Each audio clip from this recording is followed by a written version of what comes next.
Hey, this is Akiva from Twisted Tree Farm. Thought I'd make a video. It's been a little while to talk about a couple things. One was a propagation class that I'm offering, and the other is just to look at some of the varieties that I've been adding over the years. I'm pretty excited about this garden nursery area, so I thought I'd just walk through and highlight a few things. It's hard to talk about everything because I feel like so much is going on. I've been working on this spot for about 15 years and just always adding new varieties and trying out new things. One thing that's worked out really well is this sorrel. I got that from Sean at Edible Acres, and it's been here for years, and it's been an extremely competitive plant. The kids really like it. They're always just munching on those leaves. They kind of taste like a rhubarb to me. I got lots of currants, like tons. There's well, I'll show you. So back here is this one I call Freedom, is a black currant, and it's super heavy with flowers in there. This bush makes a lot of fruit every year. And then there's a nice red one right here, flowering. This is Ravada. That's a great red currant. And then this is a white currant I call Russian white. I got from this old Russian lady. There's a different red currant here called Cherry Red. And then these ones, these are called Belaruskaja. It's a fantastic black currant. I noticed with the black currants when I first started growing them, I thought, oh, this is what they taste like. But then I got into some of the other varieties, like this one.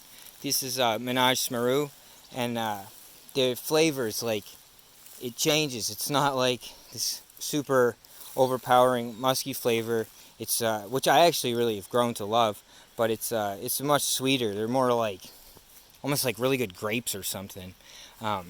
These are some blueberries. I got a lot of varieties of blueberries. This is a great gooseberry right here. This one is called Jean. It's maybe like one of the best gooseberries. I got a lot of different ones. This is Captivator. That's another gooseberry. I got this one from Lee Reich, who wrote a fantastic book called Uncommon Fruits for Every Garden. Everyone who's really into growing fruit should check out that book. These are some more red currants, Junker Van Tets, awesome variety, huge berries, lots of flowers on them this year. These plants are, I'd say these are like 2 or 3 years old. Not that old. They go pretty fast if you give them good earth to root into. Here's a white currant. This is about how big white currants get. Just awesome plants that are really heavy with fruit every single year. Some haskaps behind there. I've been working with a lot of different haskaps, starting to grow them not just clonally but from seed too. And we're seeing huge variations in fruit. The haskaps, like I think, like this variety right here, this tall one, that's called Cinderella, and they're pretty small and sort of bitter fruits.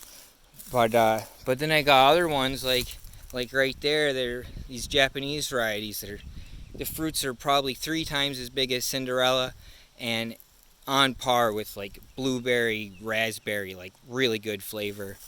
This is a rhubarb that's been going. That rhubarb's been there for at least 15 years, I think, 14 years. These are some raspberries, Caroline. It's a pretty good red one. There's ones that I think might be better for my area. This is a gumi. I'm stool layering this gumi, and so I'll come back through and I'll clip out those rooted stems. This one is called Carmine. It's the best gumi I have seen. It's huge berries, easily triple the size of a normal gumi berry. Gumi is probably becoming one of my favorite flavors in the world. You know, it's the same flavor as autumn olive. Anyway, here's another gumi. They get about that big, you know, or at least that big. This yellow flowered plant right here, hello kitty, that's Ambassador. The yellow flowered plant, this is a clove currant, Ribes odoratum. I've been growing these by layering cuttings and from seed. I'm pretty excited about growing things from seed that aren't normally grown from seed, like raspberries and blueberries and haskaps and stuff like that. This is a little echinacea patch. Those are all persimmon seedlings popping up. And then there's lots of stuff that just got seeded in these beds. Siberian pea shrub, honey locust, mulberry. And then there's lots of little oaks and chestnuts and elderberries planted in here. A lot of elderberry seed and cuttings.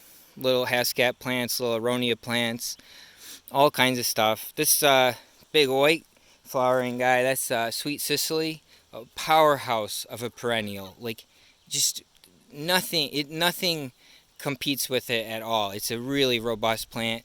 I like to eat the flowers and the seeds, and then the kids they cut in there and they break some stalks off, and then they use it as a straw, and it makes water taste like pretty cool, pretty like nice licorice water. And then there's just lots of stuff here happening in here. These are all air prune beds. So these are species that I just giving more protection to. There's tons of chestnuts popping up. All the little red stems you see. But just lots and lots of trees in here. Some of these trays are pretty thick, like that one. I don't know if the glare makes it hard to see. Hopefully not.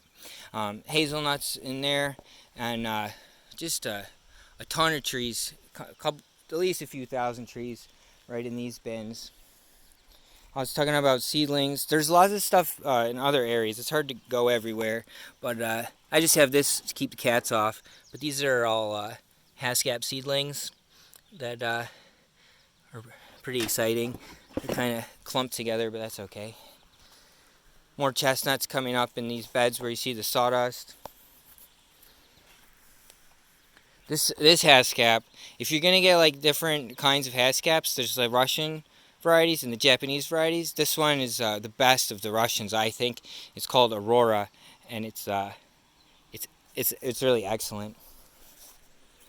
All right, it's pretty hot out here. It's the middle of May, so the class I'm teaching is called Abundant Propagation, and you can find more about it on our website if you just Google Twisted Tree Farm.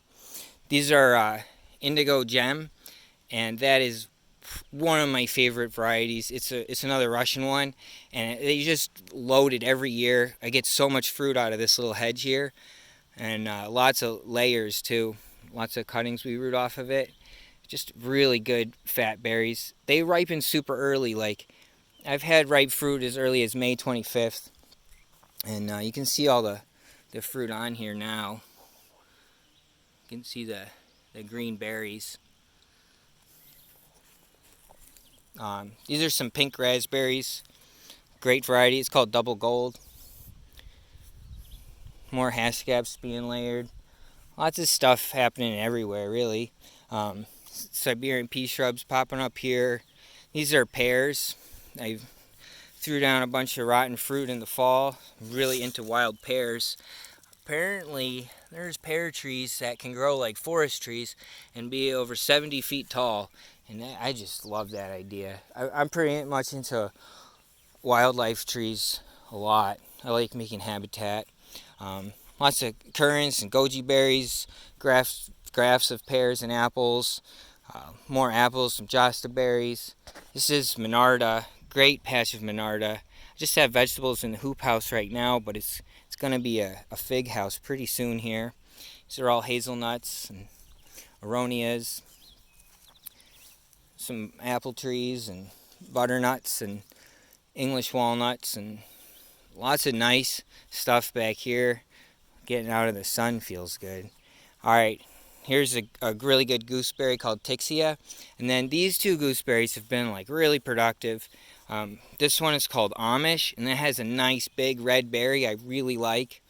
And this one is called Poor Man. The berries are a little smaller. They're also reddish. I think Amish tastes better.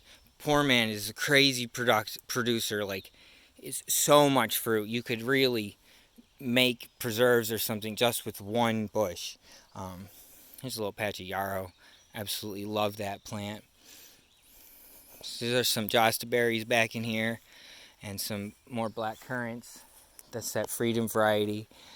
Some more raspberries. There's that same cat. And there's some black raspberries right behind the cat.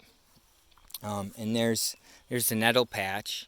And then you go up on the hill, which I'm not going to do in this video, but I got all kinds of orchards and ponds and stuff up there. Lots of different kinds of fruit and nuts, and it's a good time. Anyways, thanks for listening and watching the video. And if you're interested in the class, just look up our website, Twisted Tree Farm. And thank you very much. Take care.